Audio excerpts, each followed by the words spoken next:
right. So let's get started. I also love the new backdrops, and it's seasonal with the snow.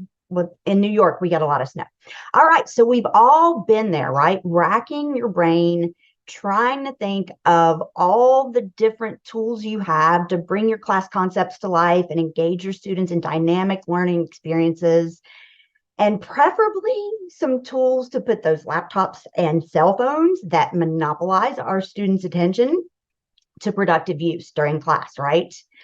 So we think of all the different ways we could do that.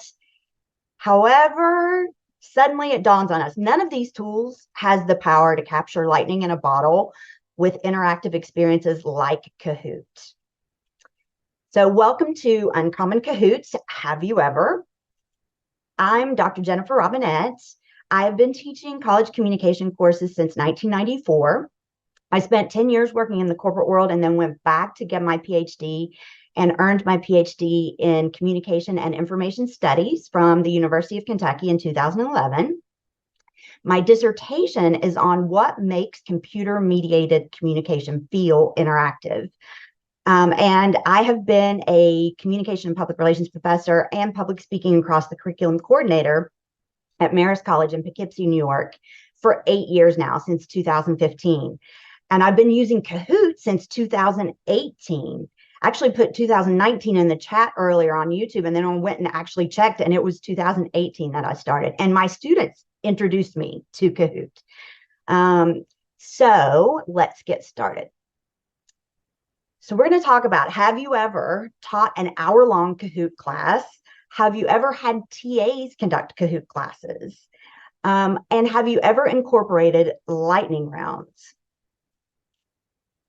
So first will be a quick poll to find out, what do we have in common with these uncommon uses of Kahoot? So have you ever taught an hour-long Kahoot class?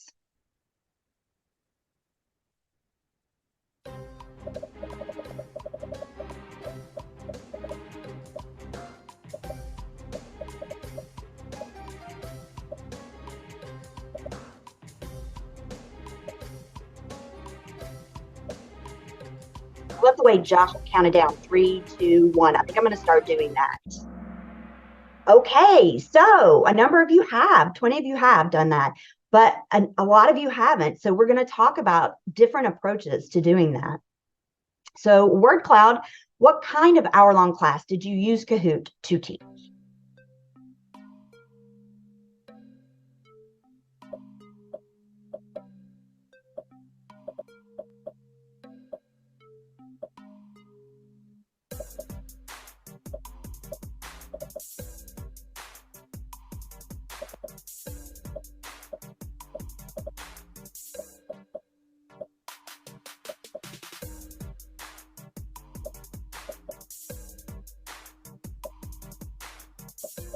Kahoot also teaches you how long seconds are, which they are much longer when you're waiting for answers to come in than you've ever realized before in your life, probably. Also have new empathy for my students on the character limits and typing out the word cloud answers. And here we go. I'm going to count down 3, 2, 1. That's awesome. All right, look at this. Okay, so some of you haven't done it yet, of course, so that doesn't apply. But programming, lecture law, English, health, PowerPoint, orientation, psychology, community health, language arts, language and grammar, abstract concepts, nursing. All right, look at all these EKG interpretation. Wow. Developmental math, very impressive. Sunday school lesson, how cool. What an engaging way to do that. Verb tenses, definitions and concepts, nice. All right, so lots of different ways that you've actually done this. So what I want to talk about is how I use Kahoot differently to teach hour-long classes. And you could kind of think of this as interval training for brains, right? And it's also a great way to approach the popular flipped classroom. You have basically three different options. So we're going to talk about option A, option B, and option C. And there are two different approaches to option A. But the benefit of all of these different approaches is that they're optimized for student attention spans today. It keeps them moving. And that's what you have to do. You have to be engaging, dynamic, and you have to keep them moving along with you. So option A has two different ways to go about it in my mind. So you could start with the questions. And sometimes I do that at the beginning of class to award bonus points. And that really motivates students to do the reading prior to class. And then you talk about the content, the concepts, and then maybe have a hands-on application after that. The other way to do it, though, if you're pretty sure your students aren't going to do the reading prior to coming to the classroom for the flipped classroom approach, is you could do some content, then ask questions with Kahoot, and then have a hands-on application. Option B is to create a Kahoot with PowerPoint slides. So you have content and then integrate the questions. So content with questions and then have a hands-on application activity afterwards. And then option C is to have one Kahoot with everything in it, content with PowerPoint slides and incorporating your questions along with application.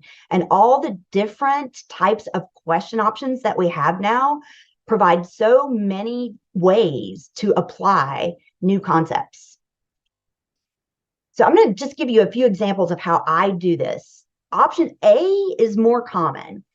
I'll have a PowerPoint and video clips for about 30 minutes, and then 5 multiple choice Kahoot questions in a row. And then whoever is at the top of the podium, I'll only give bonus points to the person who comes in first place. And we do this for every chapter in my strategic campaigns class. It's communication campaign management. And then I follow, so the Kahoot questions in the middle after the 30 minutes of content, concepts, example, video clips. Then the Kahoot in the middle is something that they always look forward to. And then after that, we have a hands-on application activity in the classroom where they're actually developing the things that they're going to present to our class clients. We work with community clients. And this, I got permission from one of my students, Wyatt Cannon, to use a screenshot that he sent me after one of the Kahoots in class. He was so excited when he first saw this, and he's a big TikToker. He's like an influencer. So he was loving this so much, and he immediately took a screenshot on his phone. And I said, will you send that to me? So he sent it to me, and then I did ask his permission to include him in this presentation, and he was very excited to be included. So here's just an example of a 5-question Kahoot from my communication campaign management class. It's just the multiple choice options, but the one answer for some, and then multiple select or multi-select questions for the others. But these are also questions that they will see on their post-test, which is essentially the final exam in the class.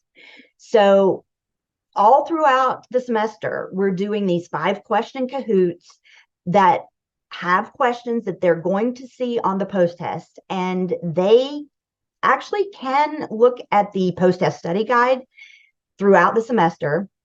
And the chapter notes are also posted in our learning management system, so that if they really, really want to come to class to win the Kahoots, they can look at everything ahead of time, in addition to reading the chapter, and then prepare to really be competitive.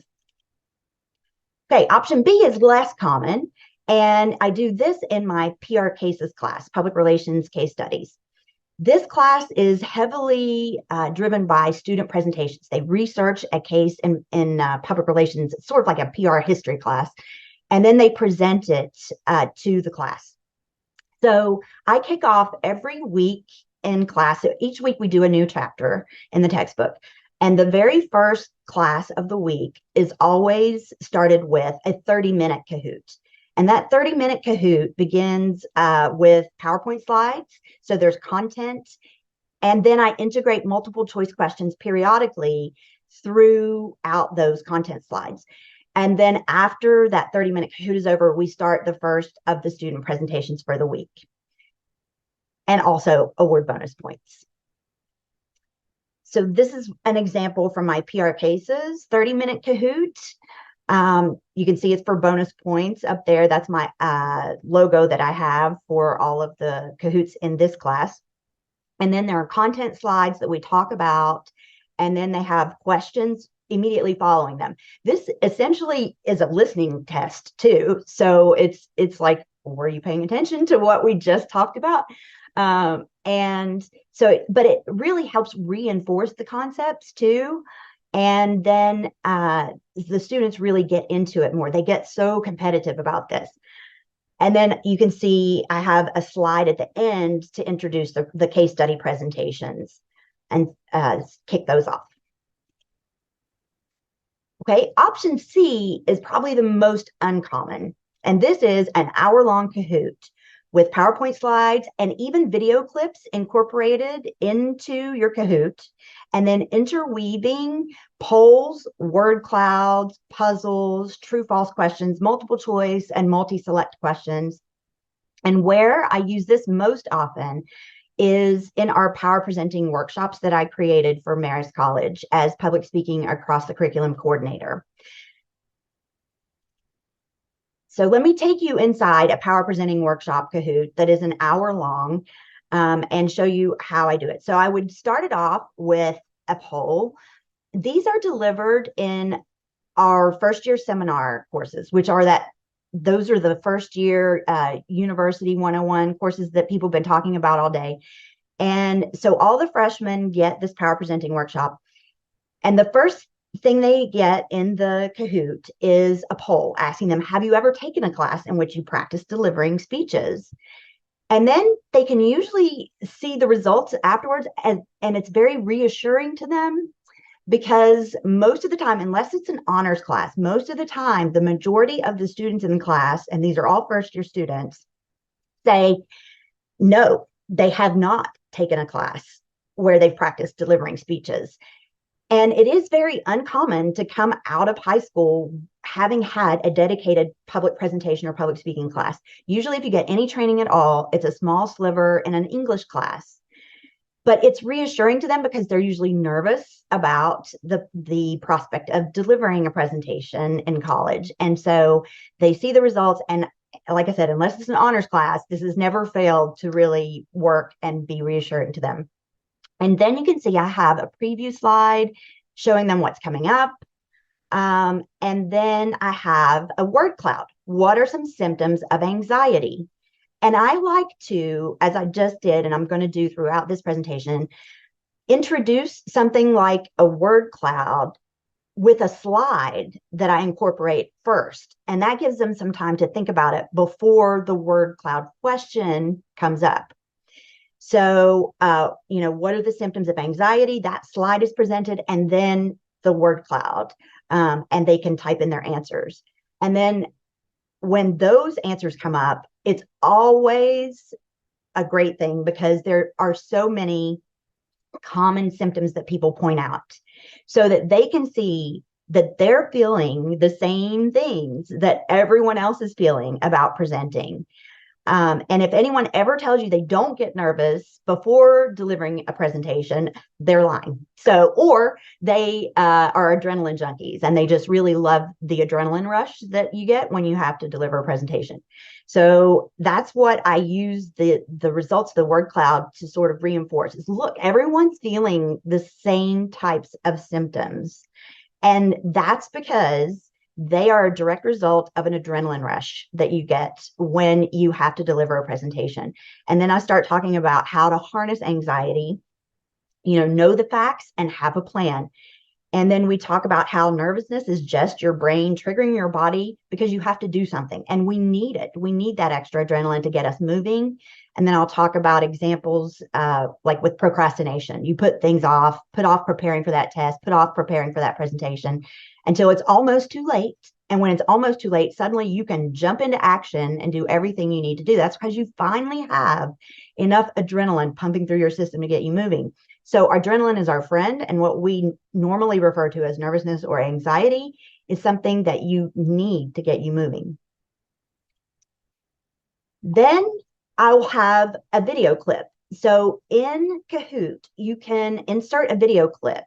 You can upload, I make my own video clips and then I upload them to YouTube and then take that link, and that's how I insert it into the Kahoot.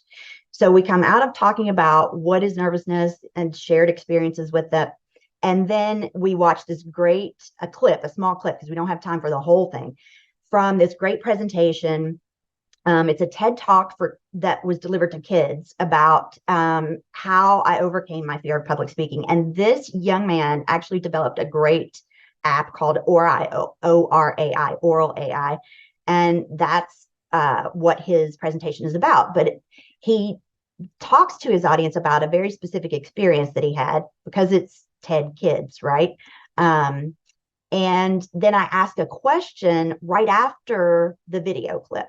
So they see the video clip, and then the next thing they get is a multiple choice or multi-select question that asks them to apply the concepts that we just discussed to something in the clip, or ask them about something that was in the video clip.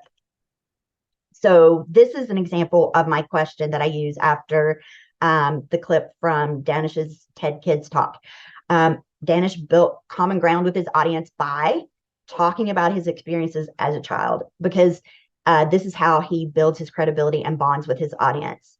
And this is a critical relationship building step in the speech delivery process. So this multiple choice question reinforces that concept immediately after that video clip. At the end of the speech delivery workshop, which we actually have 3 different versions: speech organization, speech delivery, and then we have a combined one. But they see a TED Talk by Keolu Fox about why genetic research must be more diverse. And then I actually use slides and questions to ask them about visual aids that he had in his presentation and how they could be improved. So, for example, this was one of his visual aids in the video. How could you improve this visual aid? And these are the concepts that we had talked about previously that visual aids need: color, images, they need to be large enough, and they need to be simple. So this is a multi-select, as you can see, it could be improved with color and with images. So this is the Kahoot question. And then immediately following this, I show them an example of what that visual aid could have looked like. So the point of the visual aid is that 95% of clinical trials and genetic testing are done on Europeans and people of European descent.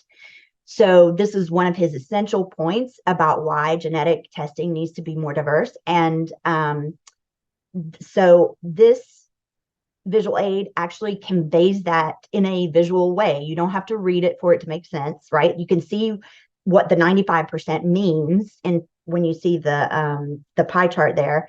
So I'm using a PowerPoint slide after the question to show an example of exactly how it could have been improved. I also incorporate things into an hour-long Kahoot, like true or false questions. I may have just talked about the fact that the most important thing you say in display is your closing, the last thing you say in display. And then I'll ask them a true false question, and it will be a quick one, so they don't have much time to answer. And that gets them to very quickly have to apply what they just heard. So the number one most important thing you say in display is your attention getter. That is false. The number one most important thing you say in display in any presentation is your closing. Puzzles. I also use the puzzles in my hour-long Kahoots, and these are the toughest for the first-year students in the workshops. So I'll say, put the parts of a speech in delivery order. And the speech body, I use an analogy, how a speech is like a Big Mac, and the body is the meat of the speech. And this is the actual order that the answers go in: signposts to show your audience where you are in the body of your speech, and then the transition along with your main point, and then your supporting points. And they have to, pull them around and put them in order, just like we had to do during this great session today. And it is really fun. And normally a lot of the students don't get it right. And the puzzles are great to include in lightning rounds. So we'll talk about that in a moment. So second, let's see what we have in common about another uncommon use of Kahoot, and that is having TAs conduct Kahoot classes. So quick poll, have you ever used Kahoot to have TAs, teaching assistants, conduct classes?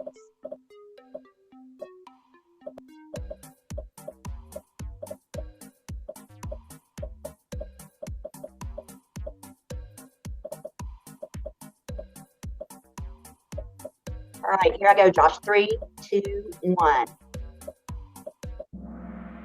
No, okay. So we're going to talk about how, if you ever need to do this, some real benefits to using Kahoot for these types of endeavors on campus. So, okay. Well, the way that we use it at Marist to teach the power presenting workshops ensures more consistent quality of instruction. So we just started doing this past year. I recruited upper level students, and there were 7 upper level students that I recruited and trained to teach the power presenting workshops. The thought was that the first year students would engage more and connect better with the upper level students than with a really old professor, right, teaching these workshops to them. So, I've already had the hour-long Kahoots that I was using before, right? So you have to create the hour-long Kahoots. They would include everything necessary for teaching that workshop: PowerPoint slides, video clips, and then interweaving the polls, word clouds, puzzles, and then various question types like we just saw. And then you can use Kahoot to train the TAs. So they can play the Kahoots to learn the content and the questions, and that's part of their training. So you have to train them well on the content, but then also on the questions and how to debrief the students after the questions. And one way that I also used Kahoot to train in a group setting is I brought the Kahoot up, and then each one of the TAs in training took part of it and went up there and ran the Kahoot and delivered it like they were, presenting a workshop. And so each one of them took a different part of it, and it was a really great learning experience, and they loved it. And I played, and then I was like, if I don't get these answers right, something's wrong, because I created them, right? But then I felt bad, so I threw it at the end so that someone else would win. But the point with the consistent quality of instruction is super important, because before, when we were using adjuncts who all had their own unique ways of teaching the presentation skills, right, there was no quality control. Like all of the different workshops would be radically different. And this semester, we've had more consistent quality of instruction, and the students in the first year workshops, those new students on campus, have been much more engaged with the TAs. Not only that, but a lot of the students who are teaching these upper level workshops, they say to me, I knew some of the first year students in the workshop, and it was great because, they're in band with them, or they're in another club, or they knew them because they were, doing their orientation at the beginning of the semester. So it's really worked out well. This is an example of another training tool that I use Kahoot to create. So I have my Kahoot. I take screenshots of it with the answers revealed and put it in a power presenting delivery workshop Google Doc, and then share it with the students so that they can have that to refer to and know where they're going. Most of them, by the time they go teach the workshops, don't need this, but they have it to review before they go teach the workshops, and that can help train them as well. All right, last, let's see what we have in common with this possibly uncommon use of Kahoot. Have you ever incorporated lightning rounds?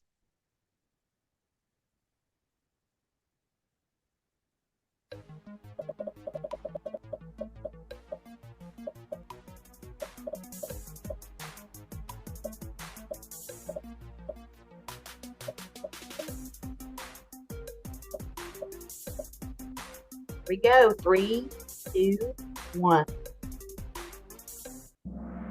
No. Okay. 6 of you have, though. That's great. So for those of you who haven't, I think you're going to love this idea. And let's get started talking about it.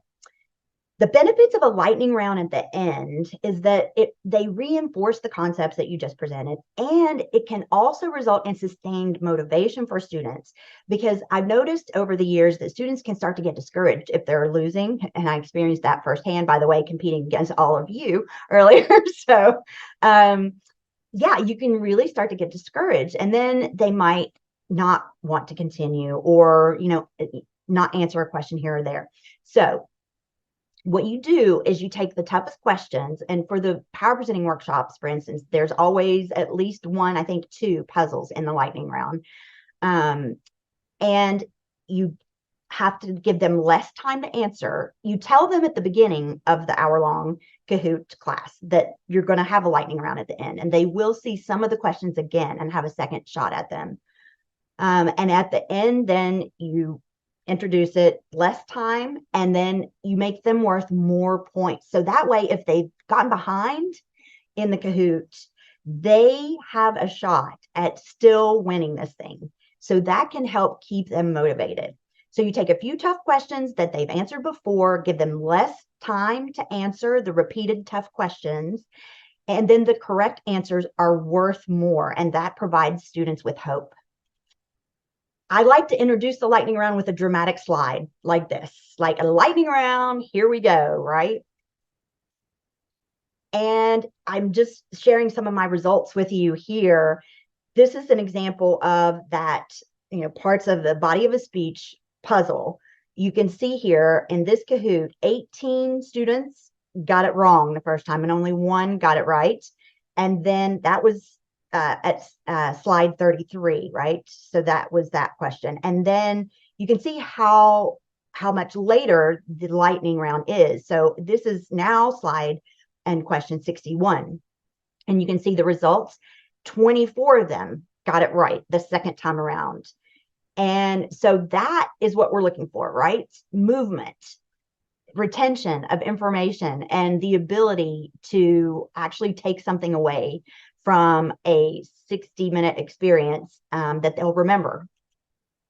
Here's another result about the speech closing provides psychological unity for an audience when it reminds the audience of how the speech started. So you can see the first time they saw it at question 41, only 6 people got it correct. And then when they saw it again during the lightning round at question 62, 18 of them got it correct. So that's a pretty dramatic improvement.